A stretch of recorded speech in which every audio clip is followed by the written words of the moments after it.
ने कभी ना कभी ये तो सोचा होगा कि आरबीआई या भारतीय गवर्नमेंट इतना पैसा क्यों नहीं छाप देती कि देश से गरीबी मिट जाए। आपने कभी किसी धनवान व्यक्ति को देखा होगा तो आपने ये जरूर सोचा होगा कि इसके पास इतना पैसा आ कहां से रहा है, पैसा ही पैसा होगा। इसके पास नोट छापने की मशीन है।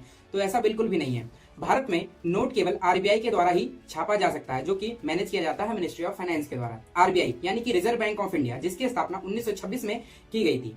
इस royal commission on Indian currency and finance के सजेशन पर, जिसे हिल्टन यंग कमीशन भी कहा जाता है, इसके आदेश पर किया गया था। पहले आरबीआई एक प्राइवेट बैंक था, लेकिन 1949 में नेशनलाइजेशन के बाद इसे भारत का सेंट्रल बैंक ऑफ इंडिया कहा जाने लगा, जो कि मिनिस्ट्री ऑफ फाइनेंस के द्वारा मैनेज और कंट्रोल किया जाता है, जिसका मेन उद्देश्य होता है जनता में इकोनॉमिक स्टेबिलिटी मेंटेन करना, ठीक है, सिक्योरिटी डिपॉजिटर्स इंटरेस्ट की सिक्योरिटी को बनाए रखना, ठीक है, कॉमर्शियल और कोऑपरेटिव बैंक्स के कॉस्ट इफेक्टिवनेस को मेंटेन करना, क्रेडिट सिस्टम को मेंटेन करना, मॉनेटरी स्टेबिलिटी को मेंटेन करना और भारत में फॉरेन रिजर्व्स का बनाए रखना। ये सारे इसके प्रमुख कार्य हैं। लेकिन जो इसका सबसे मेन काम है वो है करेंसी इंश्योरेंस, यानी कि भारत में जो नोट छपते हैं उनको छापना इसका सबसे मेन काम है, और इसको रेगुलेट करते रहना टाइम टू टाइम, ये इसका सबसे मेन काम है। अब आप ये सोच रहे होंगे कि आरबीआई के पास इतनी सारी पावर है, तो क्या आरबीआई अपनी मर्जी से जितने चाहे उतने नोट छाप सकती है? अभी मजा आएगा ना भिड़ो। तो ऐसा बिल्कुल भी नहीं है। साथ ही साथ आपको एक और बात बता दें कि आरबीआई के पास केवल नोट छापने की परमिशन है, यानी कि वो केवल करेंसी छाप सकती है, लेकिन जो सिक्के होते हैं वो अभी भी जो गवर्नमेंट ऑफ इंडिया है वही छापती है। हालांकि इसको मैनेज किया जाता है, यानी कि डिस्ट्रीब्यूट आरबीआई के द्वारा ही किया जाता है। ये सारा कॉइनेज एक्ट 1996 के अंतर्गत आता है। दूसरी तरफ जो नोट छापने की जिम्मेदारी दी है आरबीआई ने, वो भारतीय रिजर्व बैंक नोट मुद्रण प्राइवेट लिमिटेड नाम की एक एजेंसी को दी है, ठीक है, और इसे केवल 10,000 तक के नोट छापने की ही परमिशन है। अगर इससे ऊपर के नोट छापने हैं तो इसे आरबीआई एक्ट 1934 को अमेंड करना पड़ेगा। अब आपको बता दें कि भारत में 4 प्रिंटिंग प्रेस हैं, देवास, नासिक, सालबोनी और मैसूर, जिसमें देवास और नासिक का जो प्रिंटिंग प्रेस है ये डायरेक्टली मैनेज किया जाता है गवर्नमेंट ऑफ इंडिया के द्वारा। सालबोनी और मैसूर वाला जो प्रिंटिंग प्रेस है वो मैनेज किया जाता है आरबीआई के द्वारा। अब आपको बता दें कि हर साल आरबीआई और इसके 31 रीजनल ऑफिसर्स डेटा को इकट्ठा करते हैं कि कितने नोट हर साल छापने हैं, कितने नोट डिस्ट्रॉय किए गए हैं पिछले वर्ष, और कितने नोट इस वर्ष मार्केट में, इंडियन मार्केट में चल रहे हैं। इस सब को जब एक डेटा इकट्ठा कर लिया जाता है तो आरबीआई और मिनिस्ट्री ऑफ फाइनेंस ये डिसाइड करती है कि इस वर्ष हमें कितने नोट छापने हैं। लेकिन क्या आरबीआई और मिनिस्ट्री ऑफ फाइनेंस कितने भी नोट छापने की परमिशन दे सकते हैं? तो ऐसा नहीं है।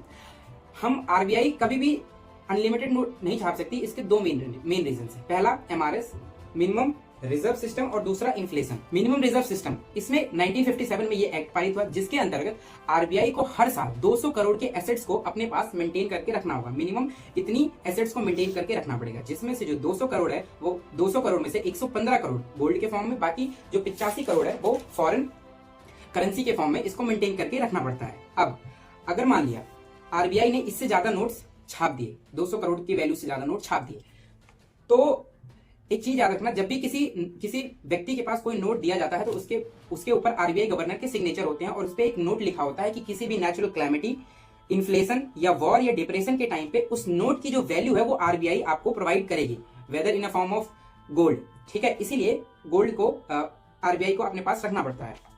अब मान लिया कि आरबीआई ने फॉरेन रिजर्व और गोल्ड रिजर्व से ज्यादा नोट प्रिंट कर दिए, तो और कोई नेचुरल क्लैमिटी हो गई या फिर इन्फ्लेशन आ गई, अब उस नोट की वैल्यू आरबीआई के पास नहीं है अपने बेरर को देने के लिए, तो उस केस में क्या होगा कि ग्लोबल मार्केट में इंडियन करेंसी की जो वैल्यू है वो डिक्रीज हो जाएगी, और जो लोगों का फेथ है इंडियन करेंसी के और आरबीआई के ऊपर से वो कम हो जाएगा। इसका एक एग्जांपल देते हैं वेनेजुएला के केस में। जब मॉनेटरी क्राइसिस आया था, वहां की गवर्नमेंट ने क्या किया था, अपने इन्फ्लेशन को कम करने के लिए हाई मात्रा में हैवी प्रिंटिंग चालू कर दी। उन्होंने 1 लाख तक के नोट प्रिंट करने चालू कर दिए, जिसकी वजह से क्या हुआ, उनके पास फॉरेन रिजर्व या फिर गोल्ड के फॉर्म में उस वैल्यू के मुकाबले उतने पैसे देने के लिए नहीं रहेगा, जिस वजह से उस 1 लाख के नोट की वैल्यू क्या हो गई, 0 हो गई। यही मेन रीजन है कि आरबीआई और गवर्नमेंट ऑफ इंडिया इससे ज्यादा के नोट, अनलिमिटेड अमाउंट में नोट्स इशू नहीं कर सकते। दूसरा मेन रीजन है इन्फ्लेशन।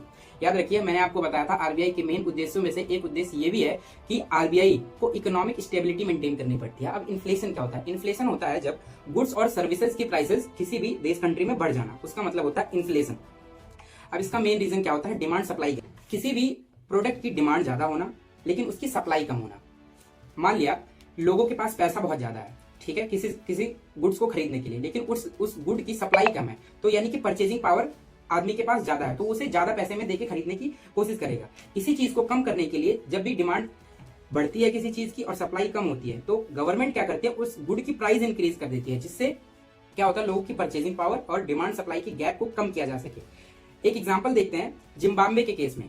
जब 1990s में जिम्बाब्वे में इकोनॉमिक इशू आई तो वहां के जो गवर्नमेंट ने अनलिमिटेड हैवी मात्रा में प्रिंटिंग चालू की, 10 मिलियंस के नोट उन्होंने इशू करने चालू किए, जिसकी वजह से क्या हुआ, इन्फ्लेशन इतना बढ़ गया कि अगर उनको एक ब्रेड का पैकेट भी खरीदना होता था या बच्चों को चॉकलेट खरीदनी पड़ती थी तो बोरियों में पैसे लेके जाने पड़ते थे। इस वजह से इन्फ्लेशन इतना ज्यादा बढ़ गया कि उनके करेंसी की जो वैल्यू है वो एकदम शून्य पे चली आई। तो इसी दो मेन रीजन की वजह से, एक एमआरएस, दूसरा इन्फ्लेशन की वजह से कभी भी कोई भी देश की जो गवर्नमेंट है या उस देश की जो एजेंसी है वो अनलिमिटेड अमाउंट में नोट्स या करेंसी प्रिंट नहीं करती है। धन्यवाद, मिलते हैं आपसे अगले वीडियो।